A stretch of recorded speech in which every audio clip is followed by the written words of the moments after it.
Welcome to Gaja Kalvium. நான் உங்கள் doctor Chandrasekhar. இந்த வீடியோவில் நம்ம என்ன பார்க்க போறோம் அப்படின்னா physiology of growth and metabolism. Okay, எந்த ஒரு உயிரினம் எடுத்துக்கிட்டா அந்த உயிரினத்துக்கு ஒரு 3 பண்புகள் உண்டு, சரிங்களா? எடுத்துக்காட்டா சொல்லணும் அப்படின்னா எனக்கும் நான் உட்கார்ந்து அந்த டேபிளுக்குமே ஒரு வித்தியாசம் இருக்கு. என்ன வித்தியாசம்? இந்த டேபிள் ஒரு 10 வருஷம் கழிச்சு வந்து பார்த்தாலும் டேபிளாவே இருக்கும். ஆனால் நான் உருவ மாற்றம் அடைந்திருப்பேன். கரெக்டா? நீங்களும் அப்படிதான். சோ நாமெல்லாம் உயிருள்ள மிருகங்கள், உயிருள்ள மனிதர்கள் அப்படின்றனால நமக்கு வளர்ச்சி. சோ இது வந்து முதல் பண்பு, வளர்ச்சி. இரண்டாவது பண்பு என்னன்னு கேட்டீங்கன்னா இனப்பெருக்கம். ரைட்? இந்த டேபிள் குட்டி போடுமா, இந்த சேர் குட்டி போடுமா? போடாது. ஆனா ஒரு செடி ஒரு விதை உருவாக்கி இன்னொரு செடியை உருவாக்கும், மரமா மாறி விதையை உருவாக்கி இன்னொரு செடியை உருவாக்கும். அது போலதான் மனிதனும் ஒரு குழந்தையை உருவாக்கி இன்னொரு மனிதனை உருவாக்குமா.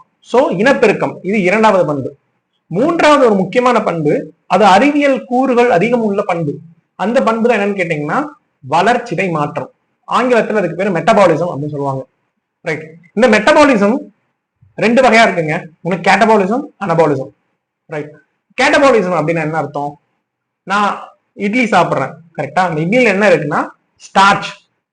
ஸ்டார்ச் என்று சொல்லக்கூடிய கூட்டு சர்க்கரை, அதாவது பாலிசாக்கரைட் அப்படின்னு சொல்லக்கூடிய பாலிசாக்கரைட் இருக்கு. இந்த பாலிசாக்கரைட் நம்ம செரிமான மண்டலத்தின் மூலமாக பல மூலக்கூறுகளை உடையும், ஒற்றை மூலக்கூறுகளை உடையும். அதன் பேர் மோனோசாக்கரைட்ஸ். இந்த best example of monosaccharide is glucose. கரெக்டா? இதுவே நீங்க கரும்புச்சாறு குடிச்சீங்க அப்படின்னா அந்த கரும்புச்சாறுல சுக்ரோஸ்னு சொல்லுவாங்க. ரைட்? அந்த சுக்ரோஸ்ல குளுக்கோஸ் பிளஸ் ஃப்ரக்டோஸ் இருக்கும். ரைட்? ஃப்ரக்டோஸ்ங்கிறது குளுக்கோஸ் போய் ஒரு சுகர். ஸோ இத மாதிரி ஒரு பெரிய காம்ப்ளெக்ஸ் மாலிகுல் சின்னதா உடையறதுக்கு பேரு தான் கேட்டபாலிசம். ரிவர்ஸ், சின்ன மாலிகுல்லாம் ஒண்ணு சேர்ந்து ஒரு பெரிய மாலிகுலா உருவானா அது பேர் அனபாலிசம். எக்ஸாம்பிள், நான் எனக்கு தேவைக்கு ஏற்ப நான் அதிகமா இட்லி சாப்பிட்டேன்னு வச்சுக்கோங்க. ஒரு நாளைக்கு 2 இட்லி சாப்பிட்றவன் நானு. சாரி, நான் அப்படி இல்லை, நான் நிறைய சாப்பிடுவேன். இப்போ நீங்க 2 இட்லி சாப்பிட்ற ஆளா நீங்க வச்சுக்கோங்களேன். ஓகே, அம்மா வந்து மட்டன் குழம்பு வச்சுட்டாங்க, நீங்க 10 இட்லி சாப்பிட்டீங்க. ரைட்? என்ன ஆகும்? உங்க இட்லி குளுக்கோஸா உடைஞ்சு குளுக்கோஸ் ஏடிபியா உடைஞ்சு ஆற்றலா மாறும் ஜென்ரலா. ஆனா உங்க உழைப்புக்கு அதிகமா நீங்க உட்கொள்ளும் பொழுது அந்த மாலிகுல், சரிங்களா, அந்த மாலிகுல் என்னவா ஸ்டோர் ஆகும்னா கிளைகோஜனா ஸ்டோர் ஆகும். சரிங்களா? அந்த ஒற்றை பொருள் மறுபடியும் கூட்டு சர்க்கரையா, ஒற்றை சர்க்கரை கூட்டு சர்க்கரையா உருமாறும். இந்த ப்ராசஸ் பேரு anabolism. So this is the base, catabolism and anabolism. இது எப்படிங்க புரியுறது, எப்படிங்க ஷார்ட்கட்டா வச்சுக்கிறது அப்படின்னா, கேட் அப்படின்னா பூனை, ஜென்ரலா அப்படி உங்க மைண்ட்ல வச்சுக்கிறதா சொல்றேன். ஸோ நம்ம ஊர்ல ஒரு மூணாவது பழக்கம் இருக்குல்ல, பூனை குறுக்க போனா ப்ராப்ளம் சொல்லிட்டு. ஓகே, அது எதுக்கு யூஸ் ஆகுதோ இல்லையோ இந்த கான்செப்ட் புரிஞ்சுக்கிறதுக்கு நம்ம யூஸ் பண்ணிக்கலாம். ஸோ நெகட்டிவ் பிரேக் டவுன் வச்சுக்கோங்க. So catabolism means break down. இதுவே அனபாலிசம் அப்படின்னா இன்னொரு ஒரு பழக்கம், மூட பழக்கம் சொல்லுவாங்க. அது எந்த வகையில உண்மைன்னு தெரியல. யானையோட வால்முடியை வந்து மோதிரம் செஞ்சு போட்டா நல்லா இருக்கும்னு சொல்லுவாங்க. கரெக்டா? ஸோ அது பேர் அனபாலிசம். ரைட்?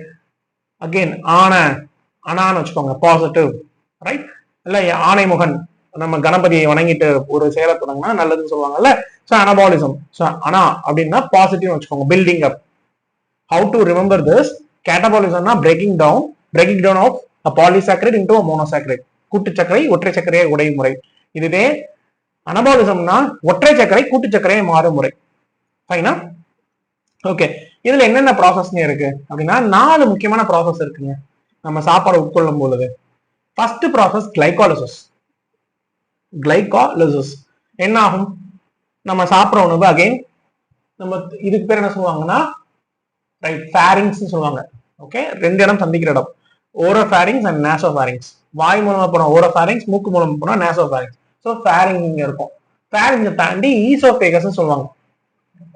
உணவு குழாய்க்கு பேரு ஈசோஃபேகஸ். அந்த ஈசோஃபேகஸை தாண்டி இரைப்பை, ஸ்டொமக்ல போய் சேரும். ஸ்டொமக்கையும் தாண்டி என்ன இருக்கும் அப்படின்னு கேட்டீங்கன்னா டியோடினம், சிறுகுடல் ஆரம்பிச்சிடும். டியோடினம், ஜிஜினம், இலியம் அப்படி சிறுகுடல் ஆரம்பிக்கும். இந்த டியோடினம்லயே நம்ம டைஜஷன் ஸ்டார்ட் ஆக ஆரம்பிச்சிடும்.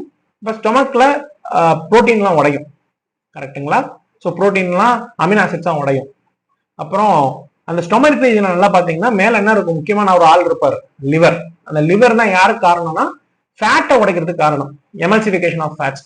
ஸோ பைல் ஜூஸ் மூலமா, ஓகேங்களா, பித்தநீர் மூலமா அது ஃபேட்டை உடைச்சிடும். ரைட்? ஸோ அந்த ஃபேட்டும் அப்புறம் பேங்க்ரியாஸ்ல இருந்து there is a liquid called pancreatic fluid. So அந்த ஃப்ளூயிடுமே சுகர் டைஜஷனுக்கு அதிகமாக ஹெல்ப் பண்ணும். ஸோ எல்லாம் சேர்ந்து இன்டெஸ்டைன்ல குளுக்கோஸை ஏடிபியா மாத்திரும். சரியா? குளுக்கோஸை உருவாக்கிறோம். இந்த குளுக்கோஸ் ரத்தத்தின் மூலமா எல்லா செல்களுக்கும் போய் சென்றடைந்ததுக்கு அப்புறம் குளுக்கோஸும் நம்ம மூச்சுக்குழாய் மூலமா போன ஆக்சிஜனும் ஒன்று சேர்ந்து ஏடிபியா மாறும். அந்த ப்ராசஸ்க்கு பேர் தான் ஆக்சிடேட்டிவ் மெட்டபாலிசம் சொல்லுவாங்க, ஆக்சிடேட்டிவ் பாஸ்போரிலேஷன் சொல்லுவாங்க. ரைட், இது ஸ்டெப் பை ஸ்டெப்பா வருங்க. First step glycolysis. First step என்ன? Glycolysis. So glycolysis is none other than breakdown of glucose into pyruvic acid. So glucose 6 carbon sugar, 6 carbon அமிலங்கள் உண்டு. சரிங்களா? கரிம அமிலம் உண்டு. அந்த கார்பனை வந்து என்னவா மாறும்னா, கார்பன் உண்டு, அந்த கார்பன் வந்து என்னவா மாறும்னா 2 கார்பன் பைருவிக் ஆசிடா மாறும். சரி, 3 கார்பன் பைருவிக் ஆசிடா மாறும். 6 carbon glucose will convert into 3 carbon pyruvic acid. இந்த 3 கார்பன் பைருவிக் ஆசிட் ஃபர்தர் என்னவா மாறும் அப்படின்னு கேட்டீங்கன்னா 2 கார்பன் அசிட்டைல் கோயாவா மாறும். இந்த 2 கார்பன் அசிட்டைல் கோயவும் plus 4 carbon acetyl 4 carbon oxalic ஆசிடாவும் சேர்ந்து 2 + 4 6 கார்பன் சிட்ரிக் ஆசிடா மாறும். 6 கார்பன் சிட்ரிக் ஆசிடா மாறும். சரிங்களா? அந்த சிட்ரிக் ஆசிடா மாறினதுக்கு அப்புறம் அது ஒரு சைக்கிள்குள்ள என்டர் ஆயிரும். அந்த சைக்கிளுக்கு பார்த்தா citric acid cycle as a name suggest. இல்லைன்னா அதுக்கு இன்னொரு பெயர் இருக்கு, அது கண்டுபிடித்தவரின் பெயர் கிரெப்ஸ். கிரெப்ஸ்ன்ற ஒரு விஞ்ஞானி கண்டுபிடிச்சார். ஸோ அது பேர் கிரெப்ஸ் சைக்கிள்னு சொல்லுவாங்க.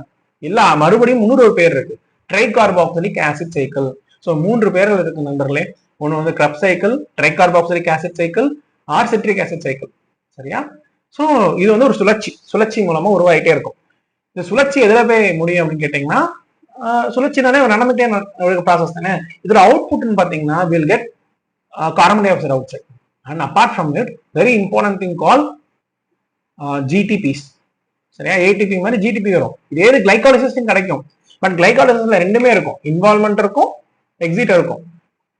மோர் ஓவர் இந்த ஜிடிபியை தாண்டி ஒரு முக்கியமான ஒரு சப்ஸ்டன்ஸ் இருக்கு, அதான் NADPH FADH2. அதாவது என்னன்னா, இப்ப நீங்க என்னதான் பெரிய பணக்காரனா இருக்கட்டும், ஒரு பெரிய கோடிஷனா இருக்கட்டும், ஒரு பெட்டி கடையில போயிட்டு பாஸ் நான் பெரிய ஆளு, எனக்கு வந்து ஒரு 10 மிட்டாய் கொடுங்கன்னா கொடுத்துருவாப்லையா? மாட்டாரு. என்ன கேட்பாரு? சில்லறை கேட்பாரு. கரெக்டா? இல்ல அவர் 2000 நோட்டை கேட்டா கொடுப்பாரா? இல்ல. கிட்டத்தட்ட அதே தான். நம்மளும் அது மாதிரி 100 சில்லறையா நம்ம வந்து 20 தாள் வச்சுக்க முடியுமா? இல்லையா? இல்ல 5 தாள் வச்சுக்க முடியுமா? அதுக்கு 500 ரூபான்னு ஒரு நோட்டை வச்சுப்போம். கரெக்டா? இதே மாதிரிதான் நம்ம ஏடிபி என்ன பண்ணோம்னா, கேலரி கம்மி, அதனால என்ன பண்ணுவோம், FADH NADH2 மாத்திக்கும். ஸோ மைட்டோகாண்ட்ரியால இந்த FADH2 NADH2 என்னவா மாறும்? ஏடிபியா மாறிக்கும். 3 ATP 2 ATP உடஞ்சு மாறிக்கும். ரைட்? ஸோ சிம்பிளா புரியணும்னா 500 ரூபா நோட்டு அப்படின்றது FADH NADH2 மாதிரி, 100 ரூபா நோட்டு இல்ல 10 ரூபா நோட்டுங்கிறது ஏடிபி மாதிரி டக் டக்குன்னு செலவு பண்ணிக்கலாம். அதனாலதான் என்ன சொல்லுவாங்க, ATP is called energy currency of the cell. Correct. நான் சில்லறை மாத்திரை இடம் சொன்னேன்ல, சில்லறை மாத்திரை இடம் தான் நம்ம செல்ல மைட்டோகாண்ட்ரியா. சரிங்களா? அதனாலவே மைட்டோகாண்ட்ரியாக்கு என்ன பேரு? செல்லின் ஆற்றல் மையம், the powerhouse of the cell. Right? You got the idea I guess. So come on my dear friends, which is the energy currency of the cell? செல்லின் ஆற்றல் நாணயம் என்ன? ATP, adenosine triphosphate. இதுவே செல்லின் ஆற்றல் மையம் என்ன அப்படின்னு கேட்டீங்கன்னா மைட்டோகாண்ட்ரியா. அதுக்கு காரணம் தான். So fine, going back to story. First glycolysis சொன்னோமா, கிளைகாலிசிஸ்ல அடுத்து ட்ரைகார்பாக்சிலிக் ஆசிட் சொன்னோமா, அதுக்கு நடுவில் ஒன்று வருங்க, அது பேர் பைருவேட் டீகார்பாக்சிலேஷன். சரியா? அது நீங்க பார்த்தாலே புரிஞ்சுக்கலாம். ரைட்? அதாவது அசிட்டல் கோயை எப்படி வந்து பைருவேட் வந்து அசிட்டல் கோயவா மாறுது, அது சின்ன இன்டர்மீடியேட் ஸ்டெப். இப்போ ட்ரைகார்பாக்சிலிக் ஆசிட் சைக்கிளுக்கு அப்புறம் நான் சொன்ன மைட்டோகாண்ட்ரியாக்குள்ள போய் என்டர் ஆகி FADH NADH உடனே ஸ்டெப். சரியா? அந்த ஸ்டெப்புக்கு என்ன பேருன்னா ஆக்சிடேட்டிவ் பாஸ்போரிலேஷன்.